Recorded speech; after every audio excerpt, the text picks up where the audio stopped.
Você realmente acredita que o primeiro presidente civil após a ditadura militar morreu de infecção generalizada? Ou você, assim como milhões de brasileiros, sente que a verdade foi enterrada junto com ele naquele caixão lacrado? O que aconteceu nos porões daquele hospital mudou o destino do Brasil para sempre e a história oficial simplesmente não bate. Vem comigo que eu vou te contar o que a autópsia da nossa democracia tentou esconder. Para entender o tamanho do mistério, a gente precisa voltar para o começo de 1985. O Brasil estava sufocado por 2 décadas de regime militar e o povo clamava por liberdade. No centro de toda essa esperança brilhava a figura de Tancredo Neves, um mineiro astuto, conciliador e que carregava nos ombros o peso de guiar o país de volta para a democracia. Ele não era só um político, ele era o símbolo vivo de um recomeço. O homem que conseguiu unir a oposição e os moderados para vencer a eleição no colégio eleitoral. A energia nas ruas era de pura festa e o auge da sua carreira estava a apenas um passo de distância. A posse estava marcada para o dia 15 de março e o país inteiro contava os minutos para ver Tancredo subir a rampa do Palácio do Planalto.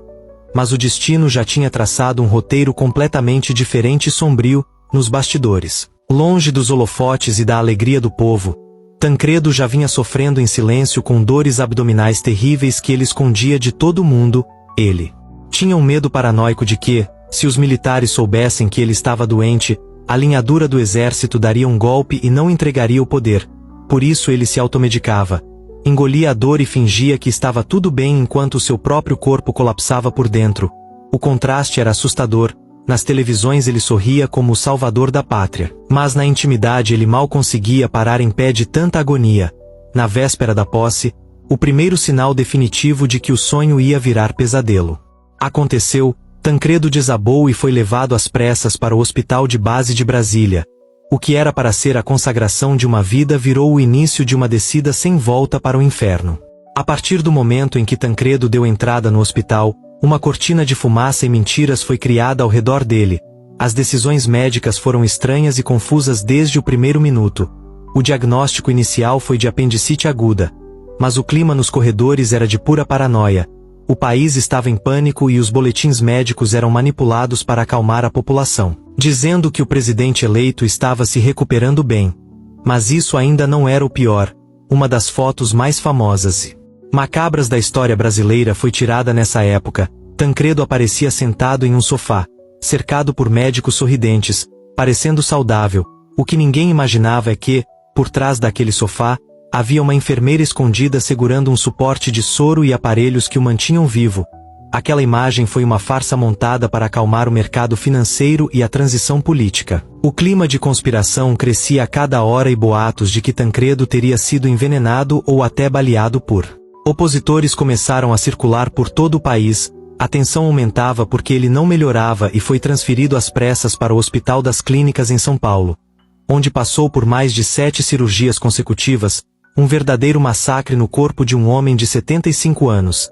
E é aqui que a história começa a ficar perturbadora. Começaram a sumir prontuários. Os médicos batiam cabeça publicamente sobre o tratamento e a família parecia refém de uma situação que já tinha saído totalmente do controle. Cada nova cirurgia parecia um erro tentando consertar o erro anterior, transformando os bastidores do hospital em um cenário de horror gótico onde a vida do homem mais importante do Brasil estava sendo retalhada dia após dia enquanto a nação assistia a tudo sem entender nada. No dia 21 de abril de 1985, ironicamente no dia de Tiradentes, outro mártir mineiro, foi anunciado oficialmente que Tancredo Neves estava morto. O país parou em um luto violento e traumatizante. Mas o laudo oficial que falava em diverticulite e depois infecção generalizada nunca convenceu a perícia da história. Fazendo uma autópsia simbólica desse caso, o que destruiu Tancredo fisicamente foi a negligência médica misturada com a vaidade e o medo político.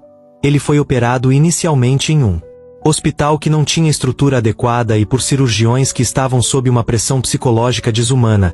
Em termos leigos, a demora para tratar o problema original fez com que bactérias do próprio intestino invadissem a sua corrente sanguínea, transformando o corpo do presidente em uma bomba relógio de sepse que os médicos tentavam conter cortando pedaço por pedaço dos seus órgãos. O caixão de Tancredo foi levado em cortejo com a tampa lacrada, o que alimentou ainda mais a teoria de que o corpo estava desfigurado por alguma violência oculta. Olhando para essa tragédia hoje, a gente enxerga a autópsia de um ego político e do medo coletivo.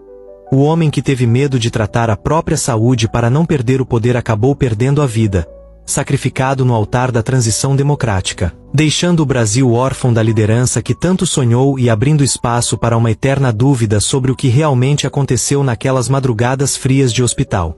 Se você também sente um arrepio na espinha com esses segredos de Estado e com as autópsias de histórias que o sistema tentou enterrar às 7 chaves, segue o perfil agora porque ainda tem muito mistério pesado e sombrio dos bastidores do poder para a gente dissecar juntos por aqui.